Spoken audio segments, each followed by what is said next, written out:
Magandang araw po sa inyong lahat. Ngayon po ay andito ako sa bonsai garden ng aking kaibigan na si Ismael Domingo. Papakita po natin yung kanyang mga alagang bonsai. Ayan po, nagtitrim po siya ng kanyang aguho. Ito po yung kanyang fused banyan. Ito po yung kabuuan ng kanyang garden. Ayan po. Madami po siyang alaga dito ng mga bonsai materials, mga tugas, bantige, aguho, Ficus microcarpa,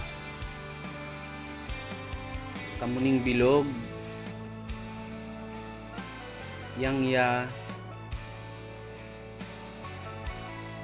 mulberry, kamuning tulis, bignay pugo, at marami pang iba.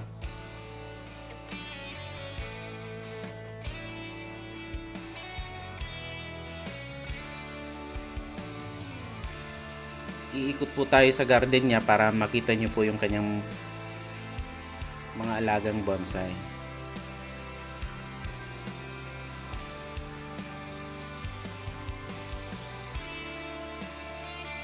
Ayan po yung mga ganda niyang bantige.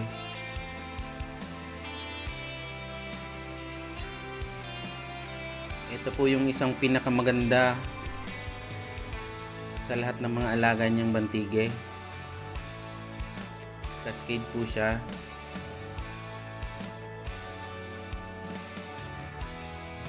Ayan, bantige din po. Yan yung kanyang mulberry. At ito naman po yung mga tugas niyang inaalagaan. Lahat po yan mga tugas.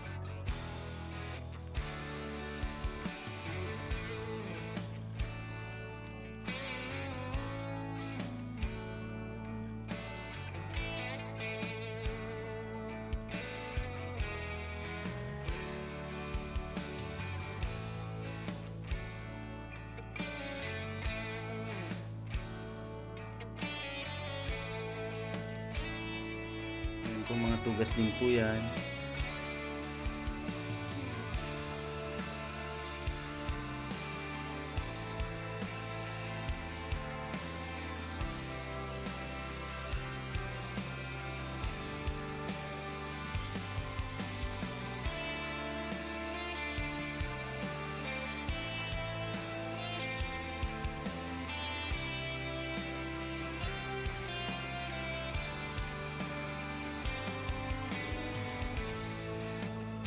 Marami po siya ditong mga malalaking tugas na mga naka-wild pa.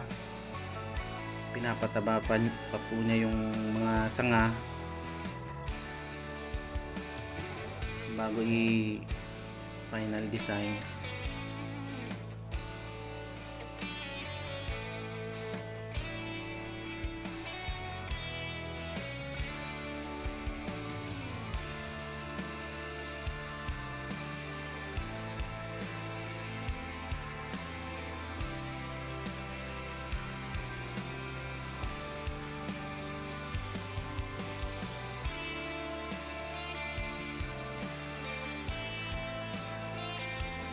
Yan po, hibiscus.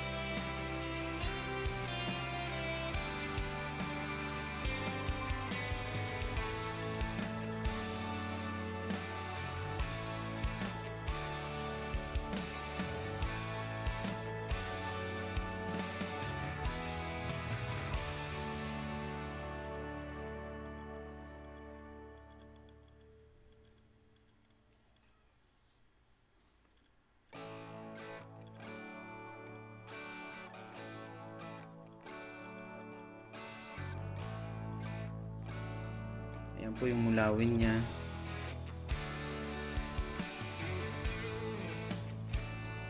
Bayabas po.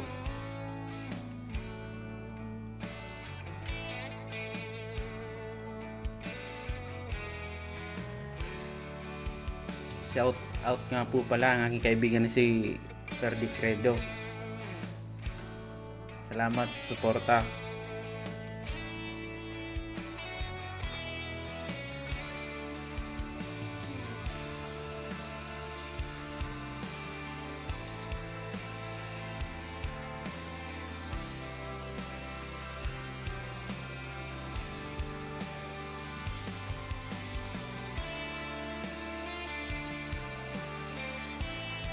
Yan po yung maganda niyang yangya.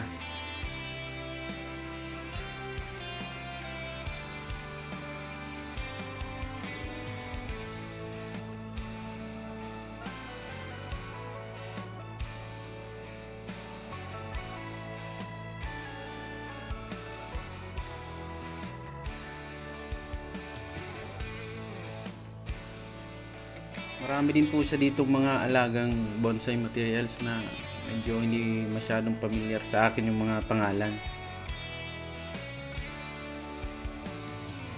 Yan po, hibiscus. Marami po siyang hibiscus dito na magaganda rin yung forma.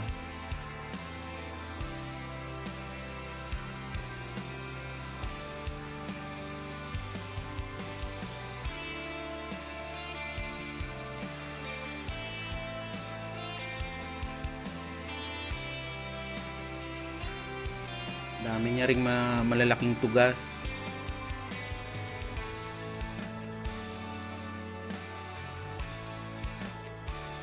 Ito po mga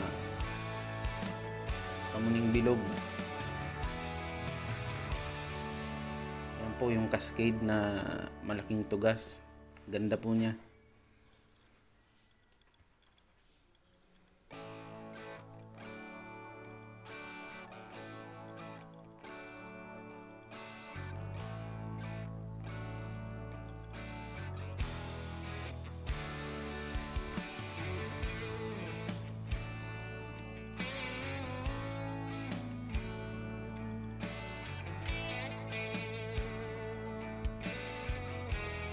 Ang ganda po dito sa garden ni paring Ismael Domingo.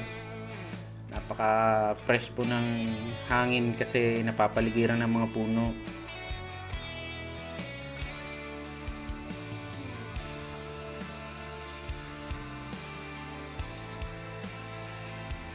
Tapos yung lupa niya, yung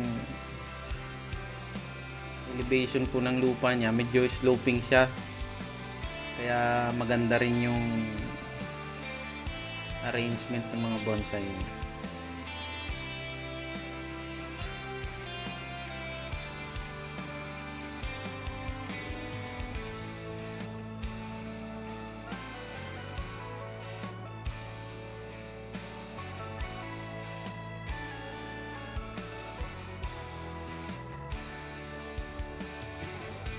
Santan.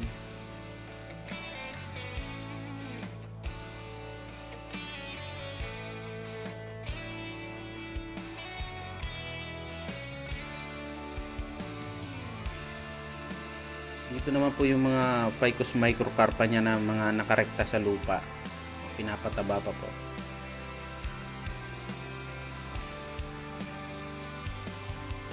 Ito red balete po.